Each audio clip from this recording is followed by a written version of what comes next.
हमारी शानदार हवेली के तहखाने में दादाजी की बनाई हुई एक पेंटिंग थी जिसे देखने की इजाजत किसी को नहीं थी।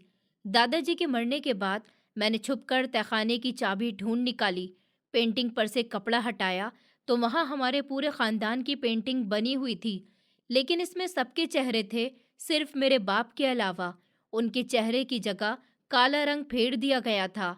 मैंने गौर से देखा तो पेंटिंग के नीचे कोने में एक छोटा सा नोट लिखा पेपर दबा हुआ था, जिसे पढ़कर मेरे पैरों के नीचे से जमीन निकल गई। उसमें लिखा हुआ था कि हमारी शानदार हवेली शहर के मशहूर इलाके में अपनी पूरी शान के साथ खड़ी थी। ऊंची दीवारों, बड़े बड़े गार्डन, पुराने जमाने जैसी उसकी कलाकारी उसकी शान और शौकत की गवाही देते थे। लेकिन इन दीवारों के पीछे जो खामोशी बसती थी, जो राज छुपा हुआ था, वो हर तरह के शोर से ज्यादा भारी थी।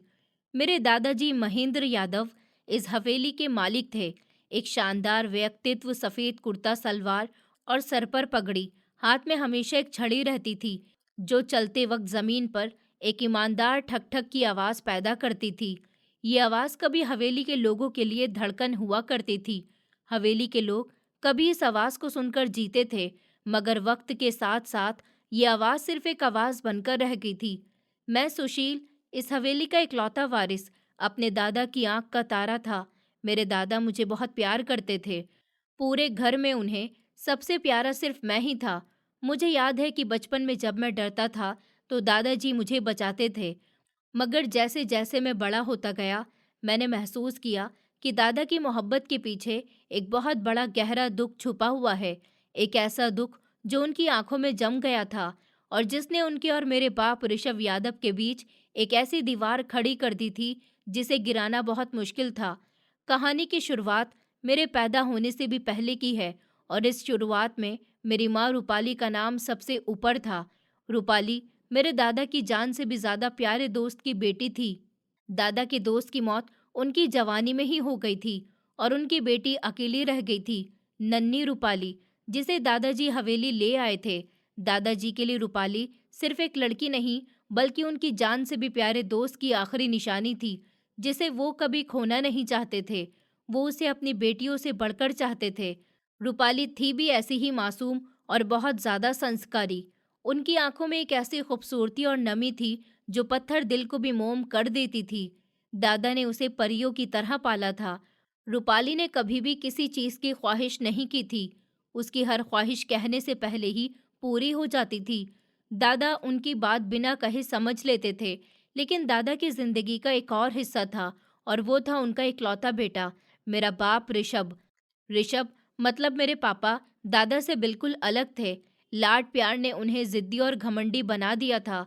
उनकी सोच बिल्कुल अलग थी और हवेली के पुराने उसूलों को वो कैद समझते थे। उन्हें आज़ादी पसंद थी। दोस्तों के साथ घूमना फिरना, पैसे उड़ाना उनका शौक था। उन्होंने कभी भी दादाजी की कोई बात नहीं मानी थी। वो हमेशा वही करते थे जो उनका दिल कहता था। उन्हें किसी बात से कोई फर्क नहीं पड़ता था। दादा को उनकी ये आदत बहुत बुरी लगती थी, मगर इकलौता बेटा होने के नाते वो अक्सर खामोश रहते थे। परेशानी तो तब हुई जब रूपाली जवान हुई। दादा की ख्वाहिश थी कि उनके दोस्त की निशानी हमेशा उनकी आंखों के सामने रहे और इस हवेली की मालकिन बने। उन्होंने फैसला किया कि ऋषभ की शादी रूपाली से कर दी जाए। ये फैसला ऋषभ के लिए किसी धमाके से कम नहीं था। वो रूपाली को बिल्कुल पसंद नहीं करते थे। उनकी नज़र में रूपाली एक पुरानी सोच रखने वाली, सादा और बोर लड़की थी जो उनके स्टेटस और जिंदगी से नहीं मिलती थी। ऋषभ की अपनी पसंद थी, अपनी दुनिया थी, जिसमें रूपाली जैसी घरेलू लड़की की कोई जगह नहीं थी। ऋषभ भी उन दिनों में किसी और को पसंद करते थे। उनका नाम अंशिका था। वो उनसे बहुत मोहब्बत करते थे। वो उनसे ही शादी करना चाहते थे। लेकिन उन्होंने दादाजी से इस बारे में अभी तक कोई बात नहीं की थी। और फिर ये रूपाली वाली बात आने पर उन्हें बहुत परेशानी हुई थी। उन्होंने साफ मना कर दिया था कि वो रूपाली से कभी भी किसी भी हाल में शादी नहीं करेंगे, चाहे कुछ भी हो जाए। लेकिन उन्होंने ये नहीं बताया था कि वो किसी और को पसंद करते हैं। हवेली में इस बात पर कई हफ्तों तक लड़ाई होती रही। ऋषभ ने साफ मना कर दिया, शोर मचाया, घर छोड़ने की धमकियां दी। लेकिन दादा महेंद्र यादव का फैसला अटल था। उन्होंने ऋषभ को साफ साफ कह दिया था कि अगर ये शादी नहीं हुई तो वो जायदाद से उसे एक अठन्नी भी नहीं देंगे और उन्हें हवेली से बेदखल कर दिया जाएगा।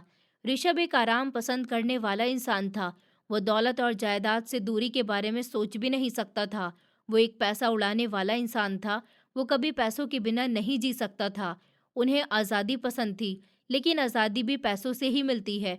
बिना पैसों के इस दुनिया में कुछ नहीं होता। इसीलिए ना चाहते हुए भी दिल में नफरत और गुस्सा लिए उन्होंने हथियार डाल दिए थे। ऐसे रूपाली और ऋषभ की शादी हो गई। एक ऐसी शादी जिसकी बुनियाद ही समझौते पर रखी गई थी।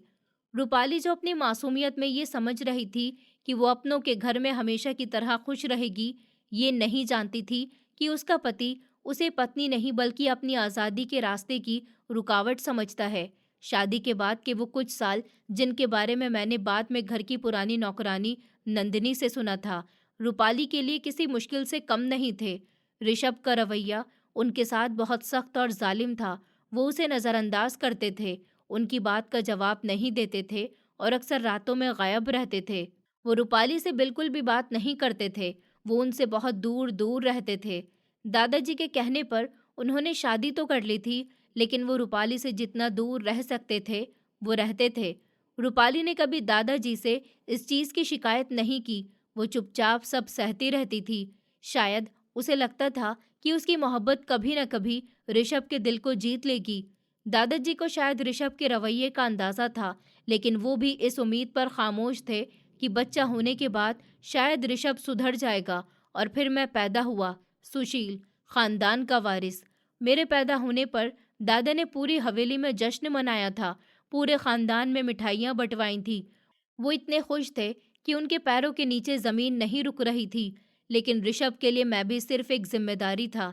रूपाली के लिए मैं उसकी पूरी दुनिया बन गया था। वो सारा दिन मुझे सीने से लगाए रखती थी, जैसे उन्हें डर हो कि कोई मुझे उनसे छीन लेगा।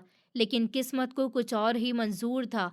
मेरे पैदा होने के कुछ टाइम बाद ही रूपाली बीमार रहने लगी। डॉक्टर का कहना था कि डिलीवरी के बाद की कमज़ोरी है और कुछ अंदरूनी परेशानियां हैं। दवाइयाँ आती रहीं, इलाज होता रहा, लेकिन रूपाली दिन ब दिन मुरझाती जा रही थी। वो हंसती मुस्कुराती लड़की अब हड्डियों का ढांचा बनती जा रही थी। दादाजी बहुत परेशान रहने लगे थे। वो बड़े से बड़े डॉक्टर को हवेली में बुलाते थे, पानी की तरह पैसा बहाते थे, लेकिन रूपाली की सेहत संभलने का नाम ही नहीं ले रही थी। ऋषभ इस बीच भी अपनी दुनिया में मगन रहता था। उनका ऐसा रवैया था जैसे घर में कोई बीमार ही न हो। वो अक्सर कहते थे, ये औरतों के बहाने हैं, ठीक हो जाएगी, इतना सिर पर चढ़ाने की ज़रूरत नहीं है।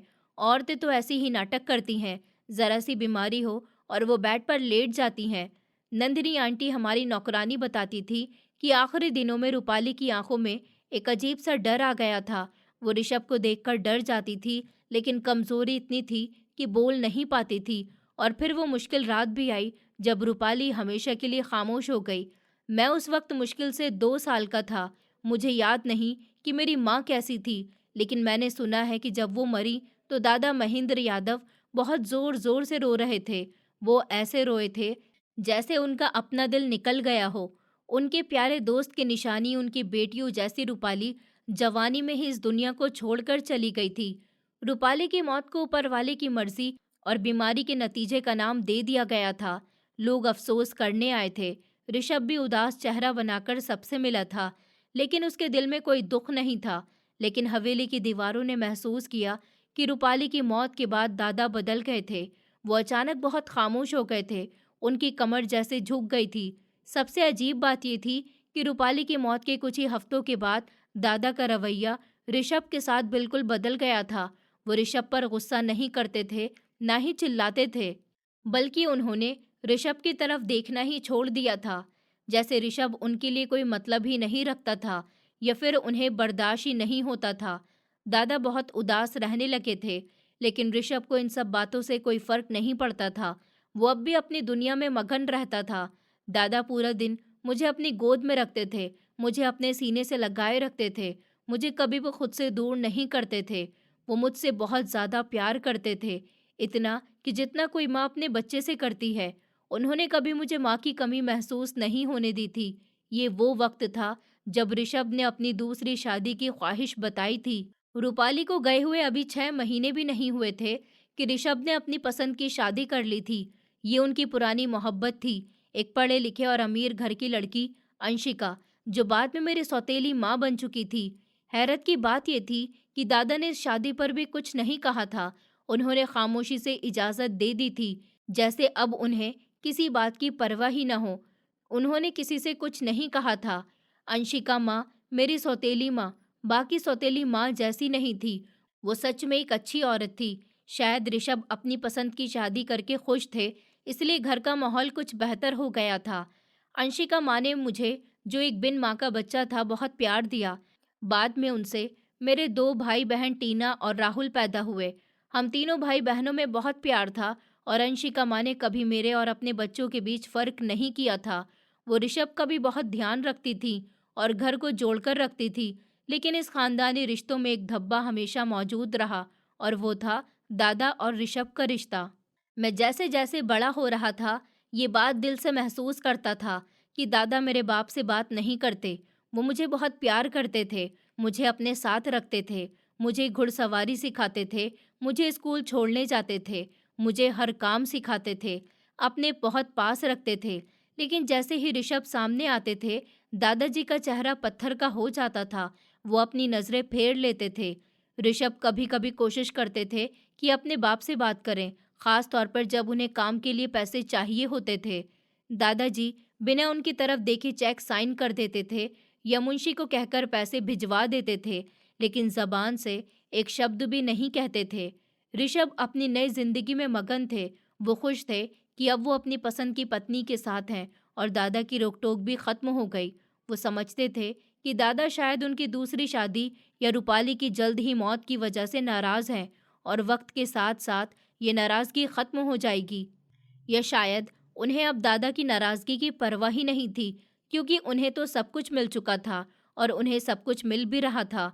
उन्हें अब किसी की कोई ज़रूरत नहीं थी। लेकिन मैं एक छोटा बच्चा था और बच्चे बहुत इमोशनल होते हैं। मैं देखता था कि दादाजी घंटों अपनी लाइब्रेरी में बैठे रहते थे या फिर तहखाने की तरफ जाने वाले दरवाजे को घूरते रहते थे। हमारे घर में तहखाना हमेशा बंद रहता था, वहां जाने की इजाज़त किसी को नहीं थी। यहाँ तक कि सफाई करने वाले नौकर भी वहां नहीं जा सकते थे। चाबी दादाजी के पास होती थी। कभी कभी आधी रात को जब सब सो जाते थे, मैंने दादाजी को लालटेन लेकर तहखाने की सीढ़ियां उतरते हुए देखा था। वो वहां पर क्या करते थे, ये कोई नहीं जानता था। वहां से किसी भी तरह की कोई आवाज नहीं आती थी, बस एक भारी खामोशी थी जो उनके वापस आने तक रहती थी। जब वो वापस आते थे तो उनकी आंखें लाल होती थी, जैसे वो बहुत ज्यादा रोए हों। मेरी उम्र जब 16 साल हुई तो मैंने पहली बार दादाजी से पूछने की हिम्मत की, दादाजी, आप पापा से बात क्यों नहीं करते? क्या आप उनसे इतनी नफरत करते हैं कि आप उनसे बात भी नहीं करते? उन्होंने क्या किया है जो आप उनसे बात नहीं करते? पापा की क्या गलती है? वो तो मेरे पापा है ना। आप बताइए, क्यों नहीं बोलते आप? दादाजी अपनी कुर्सी पर बैठे हुए हुक्का पी रहे थे। मेरी बात सुनकर उनके हाथ रुक गए। उन्होंने गहरी नजरों से मुझे देखा। उनकी आंखों में एक ऐसा दर्द आया जिसे देखकर मैं घबरा गया। वो काफी देर तक कुर्सी पर बैठे ही कुछ सोचते रहे। काफी देर के बाद वो उठकर मेरे पास आए। उन्होंने मेरे सर पर हाथ फेरा और भारी आवाज में कहा कि सुशील बेटा, नफरत बहुत छोटा शब्द है। कभी कभी इंसान के पास अपनी बात कहने के लिए शब्द नहीं होते, बस खामोशी ही बचती है। तुम अभी बच्चे हो, जब बड़े हो जाओगे तो शायद समझ जाओगे। कुछ बोझ इंसान को अकेले ही उठाने पड़ते हैं। जब तुम बड़े हो जाओगे तुम्हें भी बताऊंगा। तुम इन बातों की फिक्र अभी ना करो, तुम अपनी जिंदगी खुलकर जियो। मैं उनकी बात पूरी तरह नहीं समझ सका, लेकिन मैं इतना तो जान गया था कि बात सिर्फ दूसरी शादी या बात मानने की नहीं है, कुछ और है, कुछ ऐसा जो इस हवेली की दीवारों में छुपा हुआ है।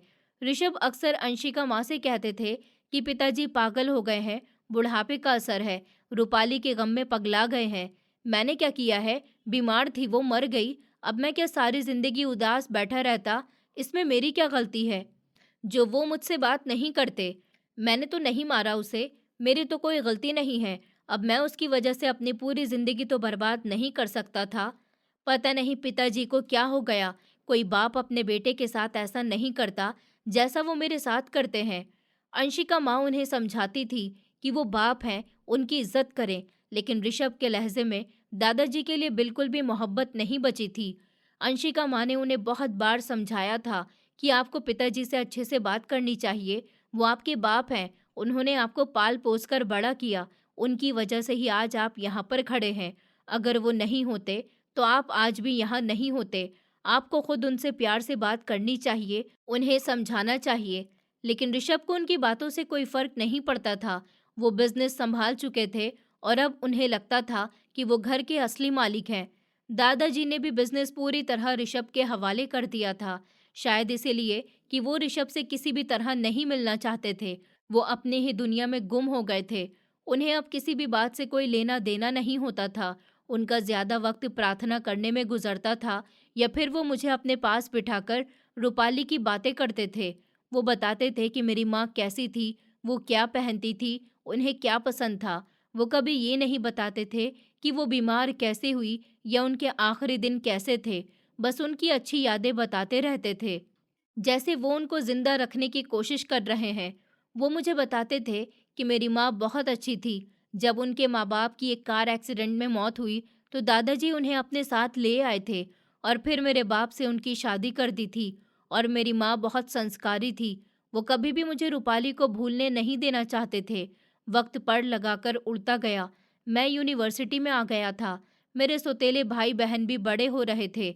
घर का माहौल बहुत सुकून भरा था। लेकिन दादा की सेहत गिरती जा रही थी। वो अब कमज़ोर हो चुके थे, चलने फिरने में मुश्किल होती थी और ज़्यादा वक्त बिस्तर पर ही गुजारते थे। लेकिन उनकी दिमागी हालत बिल्कुल ठीक थी। उनकी आंखों में वही पुरानी चमक और वही पुराना राज आज भी मौजूद था। एक दिन जब बहुत बारिश हो रही थी और मैं यूनिवर्सिटी से वापस आया तो मुझे पता चला कि दादाजी की तबीयत बहुत ज़्यादा ख़राब हो गई। डॉक्टर ने जवाब दे दिया है। मैं भागकर उनके कमरे में गया। पापा और अंशिका माँ वहाँ मौजूद थे। पापा के चेहरे पर नकली परेशानी थी, लेकिन आंखों में वो तड़प नहीं थी जो एक बेटे की आंखों में होनी चाहिए थी। उन्हें अपने बाप को इस हाल में देखकर भी तरस नहीं आ रहा था। वो बस उनसे दूर दूर खड़े थे। दादाजी का सांस उखड़ रहा था। उन्होंने मुझे देखा तो उनके होठों पर एक कमजोर सी मुस्कुराहट आ गई। उन्होंने इशारे से पापा को बाहर जाने का कहा। पापा के माथे पर बल पड़ गए, लेकिन वो अंशिका को लेकर बाहर चले गए थे।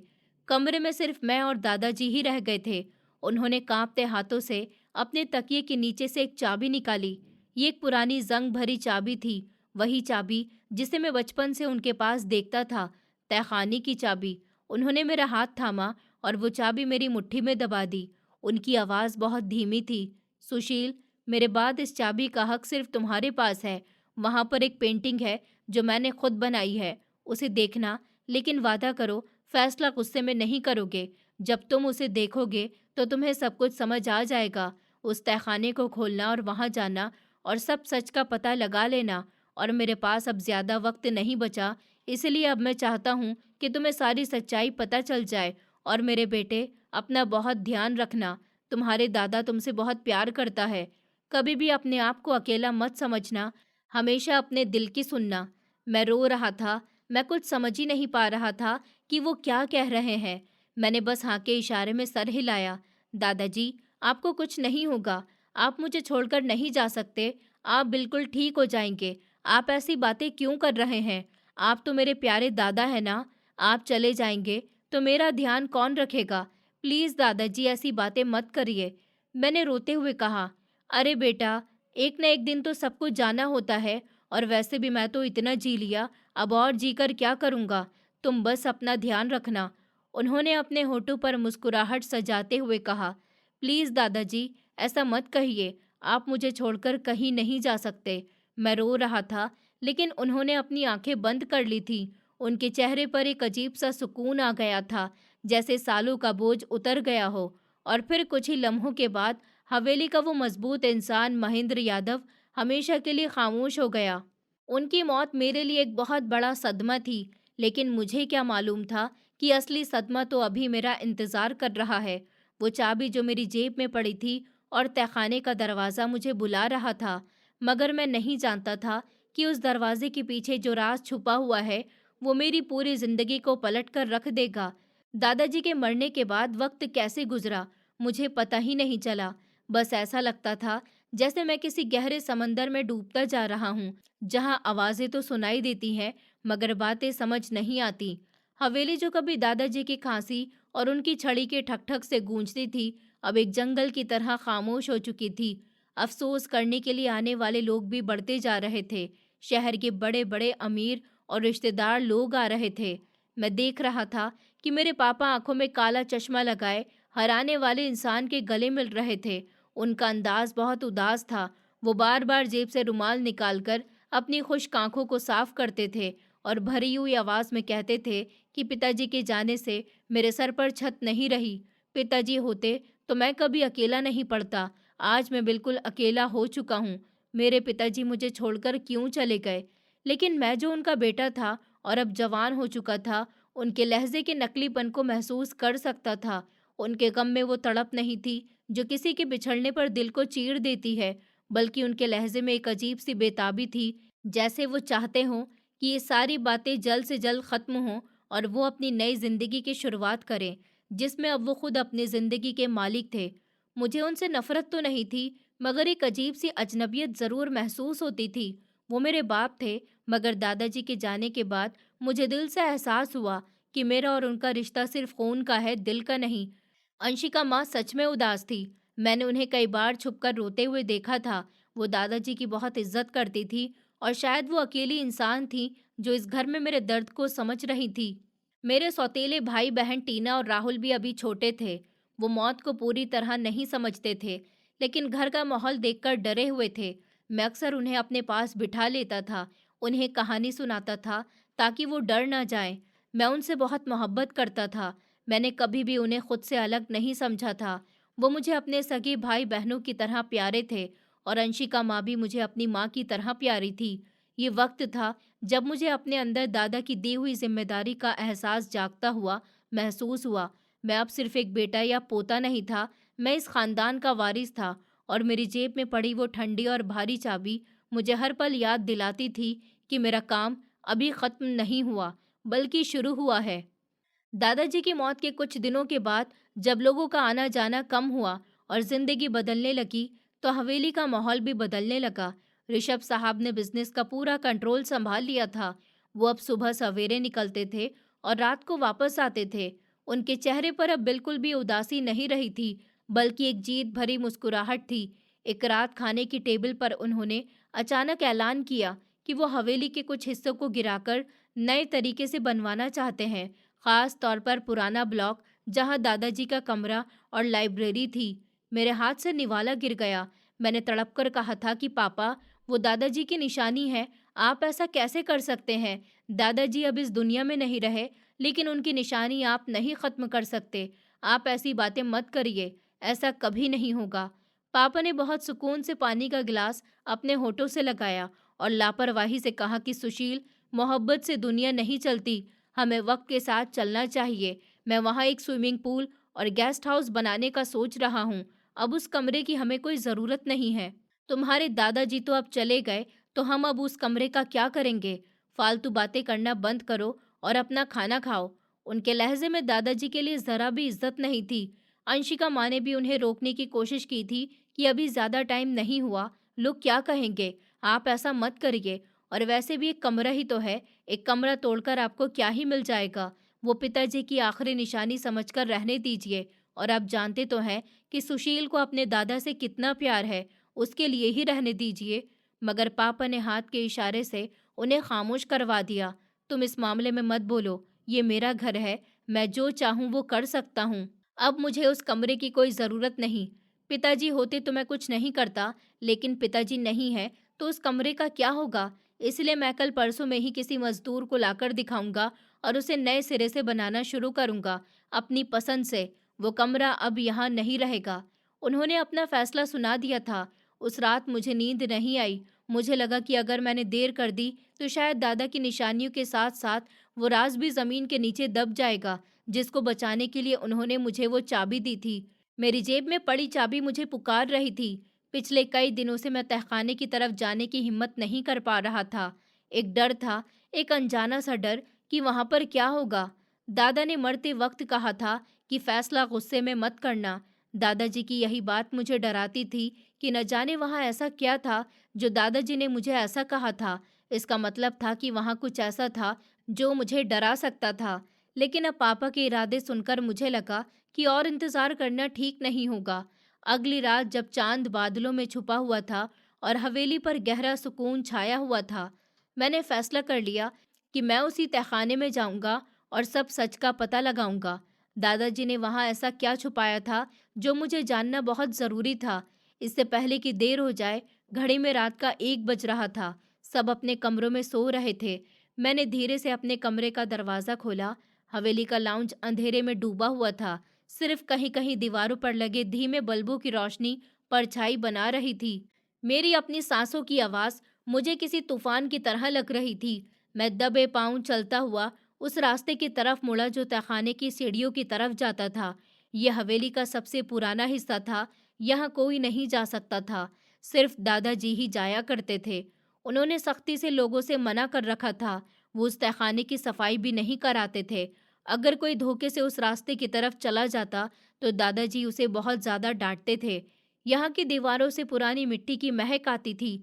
लकड़ी का वो भारी दरवाज़ा मेरे सामने था जो सालों से बंद पड़ा था। सिर्फ दादाजी ही उसे खोलने आते थे।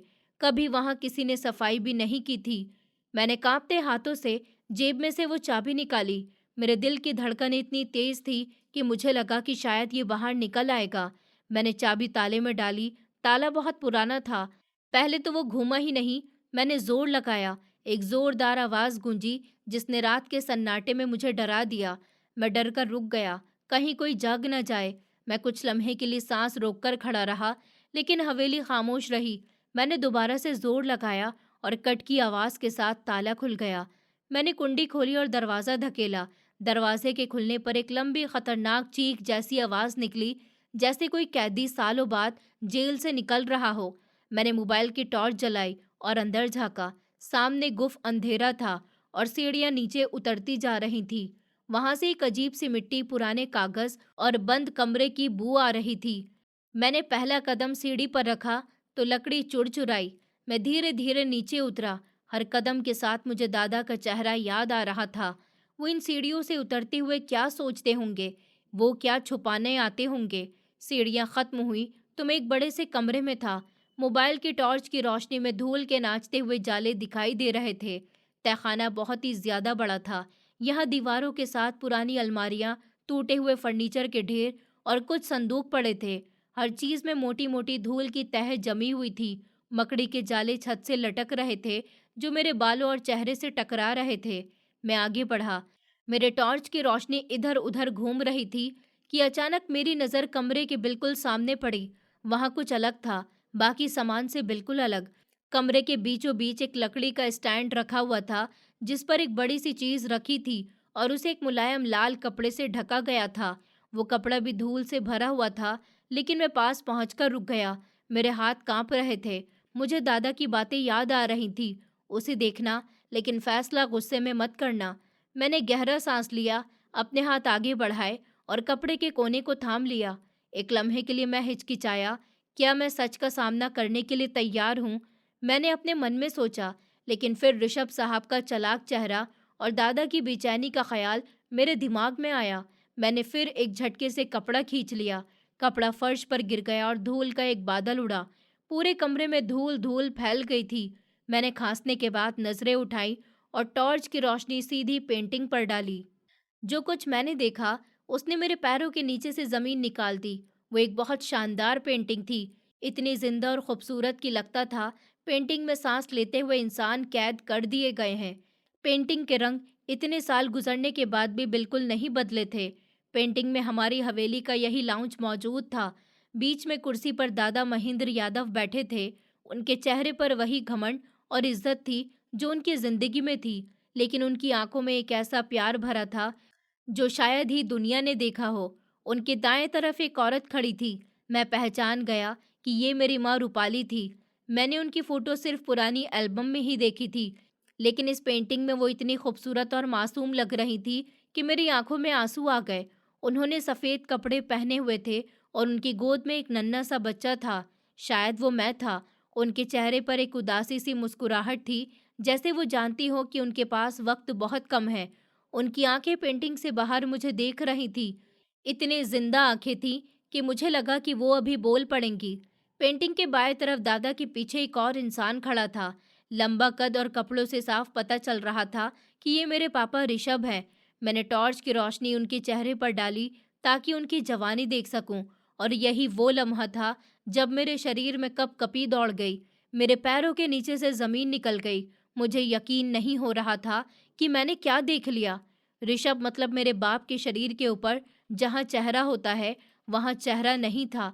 वहाँ पर काला रंग बड़े गुस्से से फेरा गया था।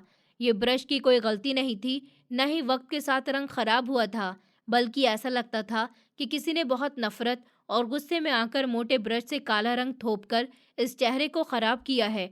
बाकी पूरी पेंटिंग, माँ का दुपट्टा, दादा की पगड़ी, सब कुछ ठीक और खूबसूरत था, सिवाय उस एक चेहरे के। वो काला धब्बा उस खूबसूरत पेंटिंग के सीने पर एक तीर की तरह लग रहा था। मैं हैरान हो गया था। दादा तो आर्ट से मोहब्बत करते थे, वो किसी पेंटिंग के साथ ऐसा कैसे कर सकते थे, और वो भी अपने इकलौते बेटे की पेंटिंग के साथ। मैंने गौर से देखा। उस काले रंग के स्ट्रोक में एक डर था, जैसे पेंटिंग बनाने वाले या बिगाड़ने वाले ने अपना सारा गुस्सा उस हिस्से पर निकाल दिया हो। मेरा दिमाग बंद हो चुका था। इसमें इतने सवाल बन गए थे। क्या दादा को ऋषभ से इतनी नफरत थी कि वो पेंटिंग में भी उनकी शक्ल नहीं देखना चाहते थे? लेकिन क्यों? सिर्फ बात ना मानने या दूसरी शादी की वजह से तो कोई बाप ऐसा नहीं करता। आखिर दादा ने ऐसा क्यों किया होगा? आखिर ऐसा क्या राज होगा जो दादा ने अपने बेटे के चेहरे को भी छुपा दिया? असल जिंदगी में भी वो मेरे बाप को ज्यादा नहीं देखते थे। वो उनसे जितना दूर रह सकते थे रहते थे। इसलिए उन्होंने बिजनेस भी छोड़ दिया था ताकि उनका ऋषभ से सामना न हो, और उन्होंने उनकी दूसरी शादी पर भी कुछ नहीं कहा था। आखिर ऐसा क्या था जो दादा के अंदर इतनी नफरत थी? मैं पेंटिंग के पास हुआ।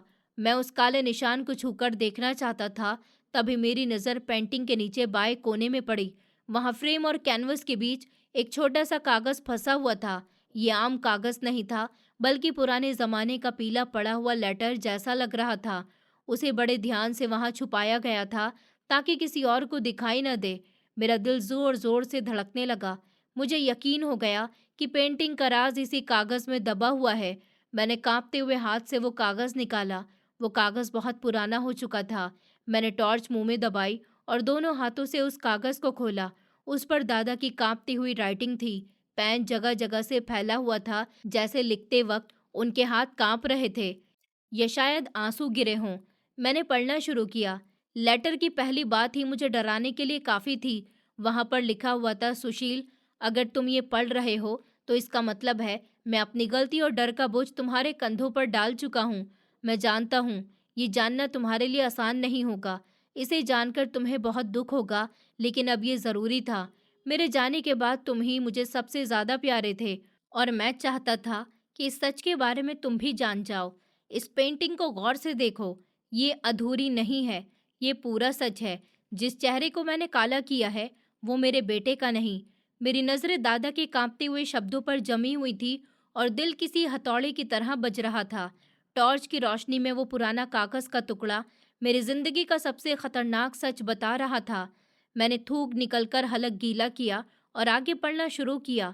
दादा ने लिखा था कि सुशील मेरे बच्चे, ये काला रंग जो तुम इस पिक्चर में देख रहे हो, ये किसी ब्रश की गलती नहीं है, बल्कि ये वो असली अंधेरा है जो तुम्हारे बाप ने खुद अपने चेहरे पर मला है। जिस इंसान को तुम अपना बाप, अपना सब कुछ समझते हो, वो असलियत में वही तुम्हारी माँ का कातिल है। हाँ सुशील, रूपाली किसी बीमारी से नहीं मरी थी, उसे मारा गया था, और मारने वाला कोई और नहीं, मेरा अपना खून, मेरा इकलौता बेटा ऋषभ था। मुझे मालूम है ये पढ़कर तुम्हारे पैरों के नीचे से जमीन निकल गई होगी। शायद तुम मुझ पर यकीन न करो, लेकिन यही वो खतरनाक सच है जिसे मैं पिछले 20 सालों से अपने सीने में छुपाए बैठा था। वो खतरनाक रात मुझे आज भी कल की तरह याद है। डॉक्टर ने कहा था कि रूपाली अब खतरे से बाहर है। वो कमज़ोर ज़रूर थी, लेकिन उसके अंदर जीने की उम्मीद जाग चुकी थी। वो तुमसे बहुत प्यार करती थी। वो तुम्हें छोड़कर कभी भी नहीं जाना चाहती थी। रूपाली मुझे अपनी बेटियों से भी ज़्यादा प्यारी थी। मैंने उसे बिल्कुल बेटी की तरह पाला था, कभी भी उसे कोई अजनबी नहीं समझा था। उस रात हवेली में सब सो रहे थे। मुझे प्यास लगी तो मैं पानी लेने के लिए अपने कमरे से निकला था। रूपाली का कमरा मेरे कमरे के पास ही था। मैंने सोचा कि एक नज़र देख लूं कि बच्ची को किसी चीज़ की ज़रूरत तो नहीं। मैंने देखने के लिए अपने कदम बढ़ाए। दरवाज़ा हल्का सा खोला तो अंदर का नज़ारा देखकर मेरा खून जम गया। धीमी रोशनी में मैंने देखा कि ऋषभ रूपाली के बेड पर झुका हुआ था। उसके हाथ में एक तकिया था और वो उसे रूपाली के मुंह पर पूरी हिम्मत से दबा रहा था। रूपाली कमज़ोर थी, बीमारी ने उसे निढाल कर रखा था। वो हाथ पैर मार रही थी, उसकी टांगें बेड पर तड़प रही थी, लेकिन ऋषभ की ताकत और जुनून के सामने उसकी एक भी नहीं चल सकी। मैं चिल्लाता हुआ दौड़ा उसे रोका, लेकिन तब तक रूपाली की जान जा चुकी थी। ऋषभ ने मुझे देखा और वो घबरा गया। वो सीधा मेरे पैरों में गिर गया, गिड़गिड़ाने लगा, रोने लगा कि पिताजी, मुझसे गलती हो गई, मैं बहक गया था, मुझे माफ़ कर दीजिए, मुझे पुलिस के हवाले मत करना, मैं आपका इकलौता बेटा हूँ, हमारा ख़ानदान बर्बाद हो जाएगा, प्लीज़ पिताजी मुझे माफ़ कर दीजिए, ये सब मुझसे गलती से हो गया, मैंने जानबूझकर नहीं किया, मैं उस रात उसे गोली मार सकता था, मेरा दिल कर रहा था कि अपने हाथों से उसका गला घोंट दूं, लेकिन मैं कमज़ोर पड़ गया सुशील, मैं डरपोक था। ख़ानदान की इज्जत, हवेली की इज्जत और इकलौते वारिस की मोहब्बत ने मुझे अंधा कर दिया। मैंने कत्ल का सौदा कर लिया। मैंने पुलिस को फ़ोन नहीं किया। मैंने डॉक्टर को बुलवाकर झूठ बोला कि इसकी सांस रुक गई थी। मैंने अपनी बेटी जैसी रूपाली का खून का सौदा किया। मैं जानता हूँ कि ये सब कुछ सुनना तुम्हारे लिए बहुत मुश्किल होगा, लेकिन सच यही है कि तुम्हारी माँ का असली कातिल तुम्हारा बाप है। मैं भी बहुत कसूरवार हूँ। अगर मैं चाहता तो तुम्हारे बाप को सज़ा दे सकता था, लेकिन मैंने अपने ख़ानदान की इज्जत बचाना ज़्यादा बेहतर समझा। मैंने उसे छोड़ दिया और अपनी बेटी जैसी रूपाली की मौत पर मैं खामोश हो गया। लेटर के आखिरी शब्द धुंधला रहे थे, क्योंकि मेरी आंखों से आंसुओं की नदी बह रही थी। मेरा पूरा शरीर कांप रहा था। वो बाप जिसने मुझे उंगली पकड़कर चलना सिखाया, वो असल में एक कातिल था, और वो दादा जिसे मैं देवता समझता था, वो भी इस जुर्म में मिले हुए थे। मैंने कांपते हुए हाथों से पेपर पलटा। दूसरी तरफ लिखा था, उस रात के बाद ऋषभ को लगा कि वो बच गया है। उसने सोचा कि बाप की ममता ने उसे माफ़ कर दिया, लेकिन वो नहीं जानता था कि मैंने उसे माफ़ नहीं किया। मैंने उसे सज़ा दी थी, खामोशी की सज़ा। मैंने खुद से वादा किया था कि मैं मरते दम तक उस कातिल से बात नहीं करूँगा। मैंने इस हवेली में उसे अपनाने से इनकार कर दिया। जब मैंने ये पेंटिंग बनाई तो मैंने सबके चेहरे बनाए थे, लेकिन जब पेंटिंग पूरी हो गई तो मैं अकेले तहखाने में आया। मैंने काला रंग उठाया और ऋषभ के चेहरे पर फेर दिया, क्योंकि मेरे लिए मेरा बेटा उसी दिन मर गया था जिस रात रूपाली मरी थी। ये काला धब्बा मेरी इज्जत का बोझ है। ये इस बात का सबूत है कि इस खानदान में एक राक्षस मौजूद है। ऋषभ ने बाद में अंशिका से शादी की। अंशिका एक अच्छी औरत थी। मुझे उस पर और उसके बच्चों पर तरस आता है कि वो एक कातिल के साथ रह रहे हैं। लेकिन सुशील, मैं तुम्हें ये बात इसलिए बता रहा हूँ क्योंकि मैं अब और ये बोझ उठाकर इस दुनिया से नहीं जा सकता। इंसाफ का तराजू तो ये था कि मैं उस वक्त ऋषभ को फांसी लगवाता, लेकिन जो मैं नहीं कर सका, शायद तुम कर सको, या कम से कम तुम ये जान लो कि तुम्हारी माँ की मौत ऊपर वाले की मर्जी नहीं थी। उसे तुम्हारे बाप ने अपनी खुशियों की फांसी पर चढ़ाया था। तुम्हारी माँ एक बहुत अच्छी औरत थी, बहुत ही ज़्यादा संस्कारी। उसके जैसी औरत मैंने आज तक नहीं देखी थी। वो मुझे बहुत प्यारी थी। मैंने उसकी हर ख्वाहिश पूरी की थी। मैंने उसे कभी किसी चीज़ की कमी नहीं होने दी थी। लेकिन मुझसे ये गलती हो गई कि मैंने उसे अपने बेटे के लिए चुन लिया। मुझे ऐसा नहीं करना चाहिए था। अगर मैं उसकी शादी ऋषभ से ना करता तो शायद आज वो जिंदा होती और तुम भी ऐसे अकेले ना होते। मेरी वजह से रूपाली इस दुनिया से गई है, और फिर मैंने ऋषभ को भी कोई सज़ा नहीं दी। इस वजह से मेरे दिल पर बहुत भारी बोझ रखा हुआ है। इसलिए मैंने ये चाबी तुम्हें दी थी। अब इस चाबी और इस पेंटिंग का फैसला तुम्हारे हाथ में है। लेटर यहाँ ख़त्म हो गया था। मैं वहीं ठंडे फर्श पर बैठ गया। मेरे दिमाग में ऋषभ का चेहरा घूम रहा था।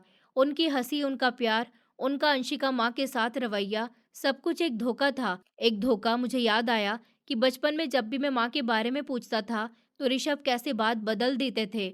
मुझे लगा जैसे मेरा दम घुट रहा है। वही तकिया तो उन्होंने माँ के मुंह पर रखा था, अब जैसे मेरे मुंह पर रखा हुआ है। मुझे घिन आ रही थी, अपने खून से, अपने नाम से, और उस इंसान से जिसका खून मेरी रगों में दौड़ रहा था। मैंने सामने पेंटिंग को देखा। अब वो काला धब्बा मुझे डरा नहीं रहा था, बल्कि बिल्कुल ठीक लग रहा था। दादा ठीक थे। वहाँ चेहरा होना ही नहीं चाहिए था। वहाँ सिर्फ अंधेरा होना चाहिए था। मैंने कई घंटे वहाँ अंधेरे में गुजारे, रोता रहा, सिसकता रहा, खुद को कोसता रहा कि मैंने ये राज क्यों नहीं जाना। लेकिन फिर मेरे अंदर रूपाली का बेटा जाग उठा। वो माँ जिसे मैंने देखा नहीं था, लेकिन जिसकी मोहब्बत मुझे आज भी महसूस होती थी। मुझे उसका उधार चुकाना था। मैं हर हाल में अपनी माँ का बदला लेने वाला था। मैंने खुद से ये वादा कर लिया था कि मैं माँ का बदला लिए बिना सांस नहीं लूंगा। काश दादाजी ने ये बात मुझे पहले बता दी होती। लेकिन कोई बात नहीं, अभी भी वक्त नहीं निकला है। मैं अपने बाप को सजा जरूर देकर रहूंगा। सुबह की पहली किरण खिड़कियों से छनकर तहखाने में आ रही थी। मैंने फैसला कर लिया। मैंने पेंटिंग को स्टैंड से उतारा, उसे कपड़े में लपेटा नहीं, बल्कि वैसे ही उठा लिया।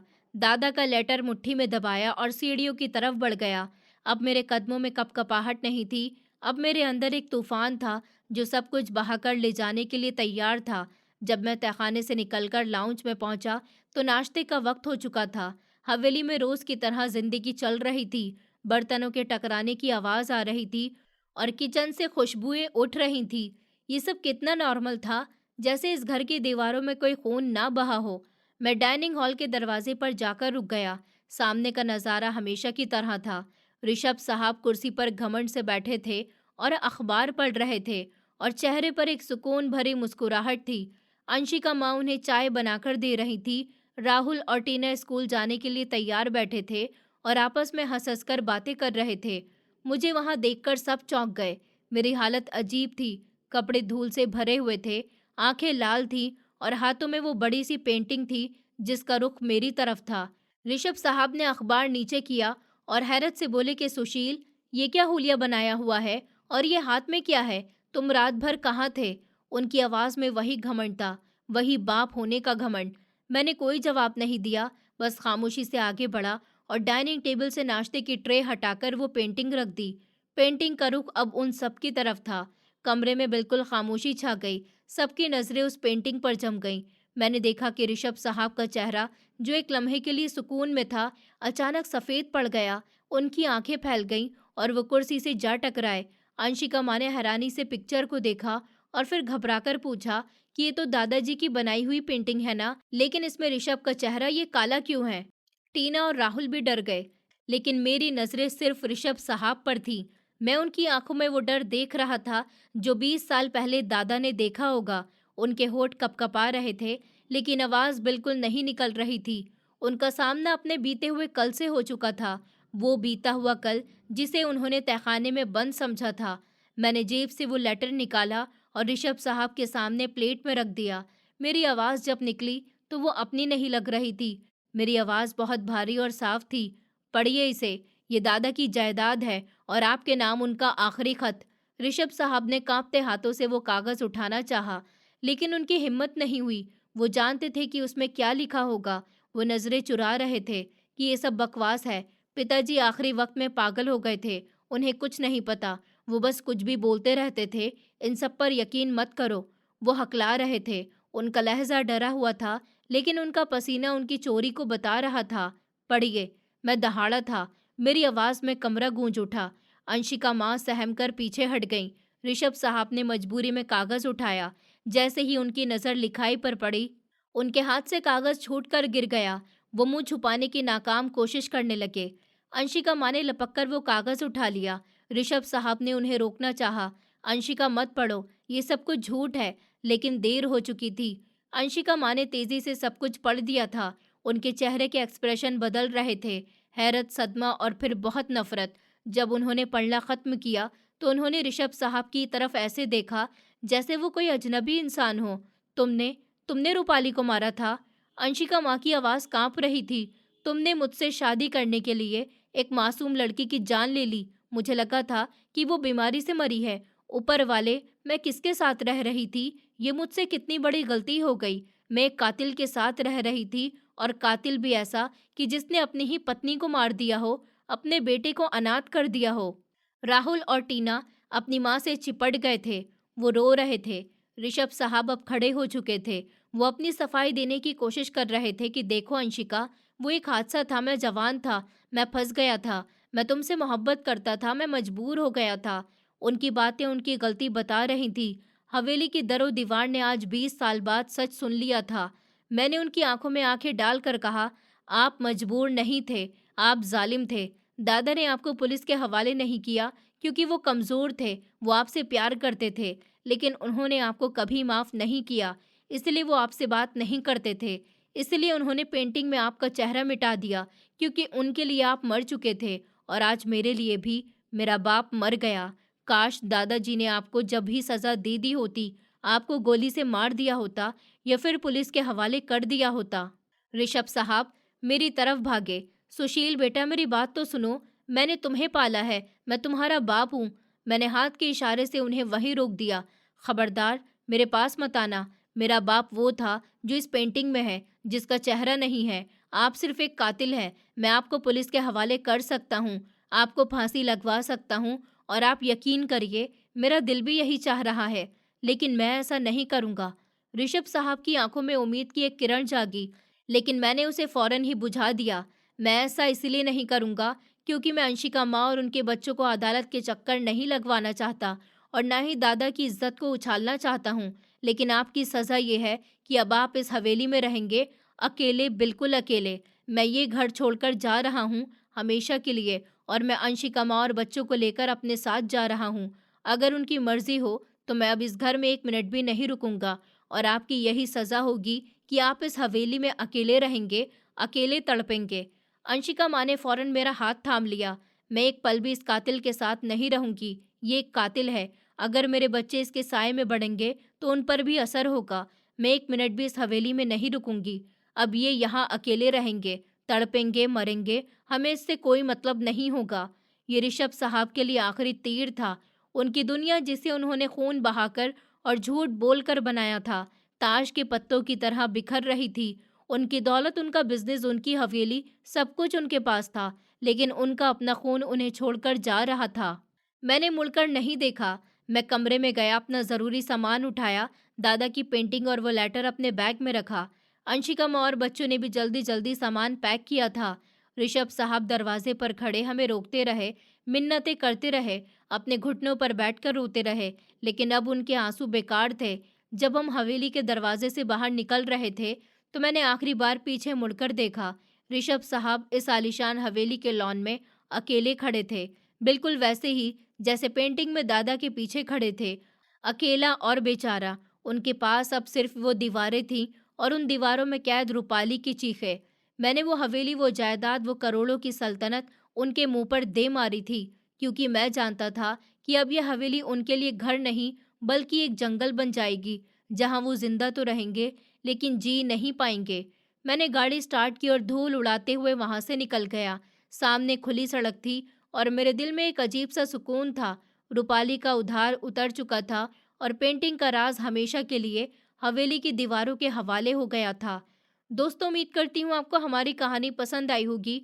कहानी पसंद आई है तो वीडियो को लाइक करें, चैनल पर नए हैं तो चैनल को सब्सक्राइब करें और हाँ, नोटिफिकेशन बेल को ज़रूर दबाएं ताकि अगली अपडेट सबसे पहले आपको मिले।